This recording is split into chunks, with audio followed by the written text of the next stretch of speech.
আমি এখানে ওয়েট করব যতক্ষণ পর্যন্ত, যেহেতু এটা আমার এলাকা, আমি এখানে কাজ করি, সেই কাজ আমি দেখতে এসেছি এবং সেই কাজ দেখেই আমি যাব। আমি রুমিন ফারহানা, বাংলাদেশের একজন নাগরিক। আমার তো অধিকার আছে প্রতিবাদ জানানোর, আমি সেই প্রতিবাদটাই জানাতে এসেছি। ব্রাহ্মণবাড়িয়ার সরাইলে স্বতন্ত্র প্রার্থী ও বহিষ্কৃত বিএনপির সহ আন্তর্জাতিক বিষয়ক সম্পাদক ব্যারিস্টার রুমিন ফারহানার উত্থান বৈঠকে দুই দলের যুবকের মধ্যে সংঘর্ষ হয়েছে। অনুষ্ঠানে আসা দুই যুবকের মধ্যে শরীরে ধাক্কা লাগালাগি নিয়ে কথা কাটাকাটি হয়। এক পর্যায়ে দুই পক্ষের লোকজন লাঠি সোঁটা নিয়ে সংঘর্ষে জড়ায়। নানাভাবে হুমকি দেওয়ার চেষ্টা হচ্ছে। আমি হুমকিতে এতটুকু টলার মানুষ। রাজনীতিতে ত্যাগ আর সংগ্রামের কি কোনোই দাম নেই?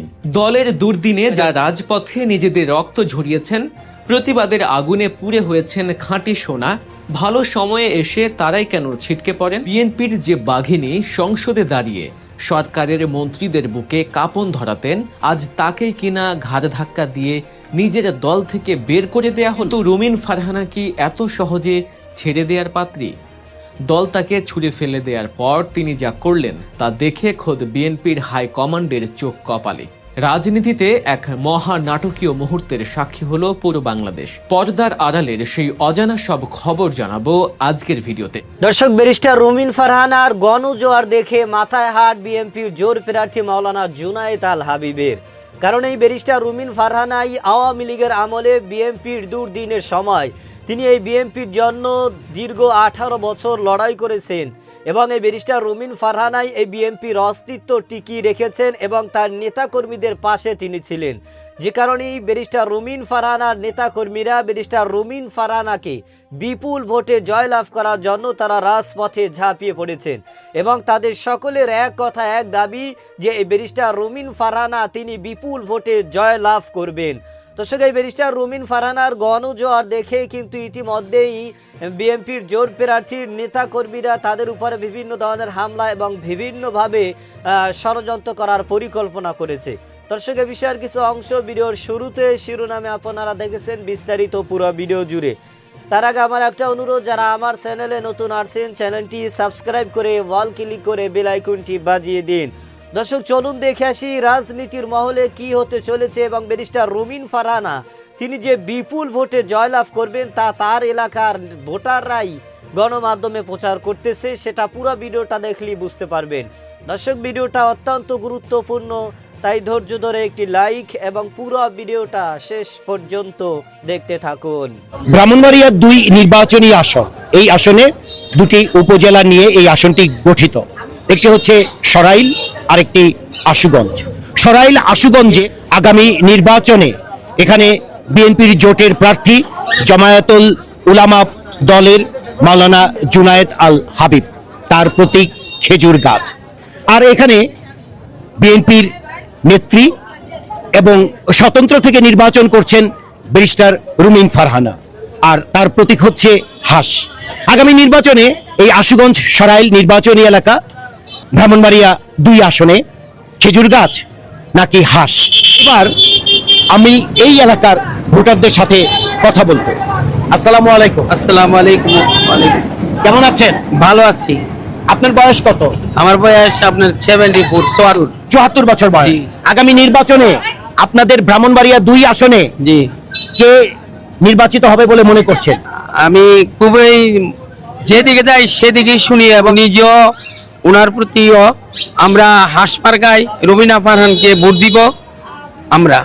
আচ্ছা, কেন আপনি মানে ব্যারিস্টার রুমিন ফারহানাকে ভোট দিতে চাচ্ছেন? উনি ব্যক্তি হিসাবে ভালো, উনি আপনার 17 বছর আওয়ামী লীগের আমলে উনি মাঠে রয়েছে, জনগণের পক্ষে কথা বলছে, এই জন্য ওনার পক্ষে আমরা আসছি। ইনশাল্লাহ আগামী 12 তারিখ নির্বাচনে আমরা ওনাকে জয়যুক্ত করবো ইনশাল্লাহ। আসসালামু আলাইকুম। আগামী নির্বাচনে আপনার ব্রাহ্মণবাড়িয়া 2 আসনে আপনি ব্যক্তিগতভাবে কোন দলকে সমর্থন করবেন? রুমিন ফারহানা। আসসালামু আলাইকুম। ওয়ালাইকুম আসসালাম। ভাইয়ের বয়স কত? আমার বয়স হলো 40। আগামী নির্বাচনে আপনার ব্রাহ্মণবাড়িয়া 2 নির্বাচনী আসনে আপনাদের এই আশুগঞ্জ কেন্দ্রে আপনি ব্যক্তিগতভাবে কোন দলকে সমর্থন করবেন?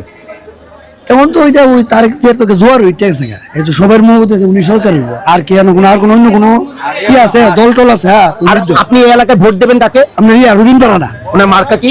হাসমারা। ওয়ালাইকুম। বয়স কত আপনার? 82 বছর। 82 বছর। আপনি 82 বছর বয়সী একজন ভোটার হিসেবে আগামী নির্বাচনে ব্রাহ্মণবাড়িয়া 2 আসনে কোন দলকে ভোট দেবেন? কোন দলকে ভোট দেবো? জি। এই আসমারা তো বেডি না হাসমার্কা। হ্যাঁ, আমরা আরো কথা বলি, এই ভাইয়ের সাথে একটু কথা বলি। ভাই, আপনি এই আশুগঞ্জের আপনি একজন তো ভোটার, যে এই আশুগঞ্জ নির্বাচনী এলাকায় আগামী নির্বাচনে আপনি কোন দলকে সমর্থন করবেন? হাঁস। হাঁস। হাঁস। আচ্ছা, হাসির প্রতীকে কে দাঁড়িয়েছে? ওই নাম। আচ্ছা, আপনারা এখানে তো অনেকেই আছেন, আগামী নির্বাচনে আপনাদের এই আসন, এটি হচ্ছে আপনার ব্রাহ্মণবাড়িয়া 2 আসন, সরাইল আশুগঞ্জ। এই সরাইল আশুগঞ্জ এই আসনে আপনি ব্যক্তিগতভাবে কোন দলকে, কোন মার্কাকে ভোট দিতে চান? দীর্ঘ 17 বছর কষ্ট করছে, হ্যাঁ, বিএনপির পক্ষে। এখন বিএনপি তারে নমিনেশন না দিয়া হ্যাঁ স্বতন্ত্র থেকে দাঁড়াইছে, সে যোগ্য, সেই ভোট পাবে। আমরা সকলে হাঁস মারা, হ্যাঁ, সরাইল আশুগঞ্জ হাঁস মার্কা। হাঁসে ভোট দাঁড়িয়েছে রুমিন ফারহানা। আপনি ব্যক্তিগতভাবে কোন মার্কায় ভোট দিবেন আগামী নির্বাচনে? আমাদের যে আসন, যে সরাইলে যে কাজ করবে তাকে ভোট দেওয়া দরকার। একমাত্র ব্যক্তি, যোগ্য ব্যক্তি একমাত্র রুমিন ফারহানা আছে, হাসমার্কা। আপনি কাকে দেবেন? মতামত নাই। আচ্ছা, আপনার সাথে একটু কথা বলি। এই জনগণের যে যারা দেয় দিব। আচ্ছা, আগামী নির্বাচনে আপনি কোন প্রতীকে আপনার মতামত জানাতে চান? আমি সারা জীবন বিএনপি করে আছি, বিএনপি বিএনপি কে ভোট দিবেন? এই এলাকায় তো ধানের শীষ তো দাঁড়াই নাই আছে। এই এলাকায় ধানের শীষ নাই, এই এলাকা আছে খেজুর গাছ আর হাঁস প্রতীক। এই দুইটার ভেতরে আপনি কোনটাকে দিবেন? দুটার ভিতরে দিলে আসে দিতে হাসে দিতে হবে। কেন হাসে দিতে হবে? যোগ্য ব্যক্তি। যোগ্য ব্যক্তি। আচ্ছা, তার মানে কি অনেকে বলছে, আমরা ফেসবুকে দেখছি, আমরা টিকটকে দেখছি, অনেকে বলছে যে হাঁস ধান চাষ যিনি করেছেন সেই হাঁস এবার ধান খেয়ে ফেলেছে। কথাটা কি ঠিক? এটা ঠিক না। হ্যাঁ, এটা কি ঠিক? হ্যাঁ, এটা কি ঠিক না? আমি যেটা বললাম এটা কি ঠিক? দর্শক, বাংলাদেশে আসন্ন জাতীয় সংসদ নির্বাচনকে সামনে রেখে নির্বাচনের আলোচনায় সবচাইতে টুঙ্গে রয়েছেন ব্যারিস্টার রুমিন ফারহানা।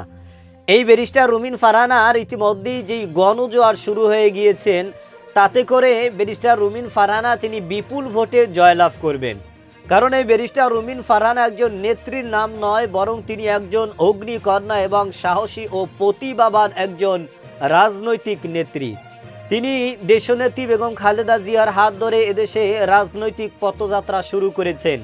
এবং এই ব্যারিস্টার রুমিন ফারহানা কোনো চাঁদাবাজি, কোনো দুর্নীতি, কোনো অন্যায়, কোনো অপকর্মের সাথে তিনি আপোষ করেননি, বরং তিনি গণমাধ্যমে, সামাজিক যোগাযোগের মাধ্যমে অন্যায়ের বিরুদ্ধে, দুর্নীতির বিরুদ্ধে এবং চাঁদাবাজির বিরুদ্ধে সরাসরি প্রতিবাদ করার কারণেই কিন্তু ব্যারিস্টার রুমিন ফারহানাকে দল থেকে কিছু নেতাকর্মীরা বহিষ্কার করেছেন এবং তাকে মনোনয়ন থেকে বঞ্চিত করেছেন।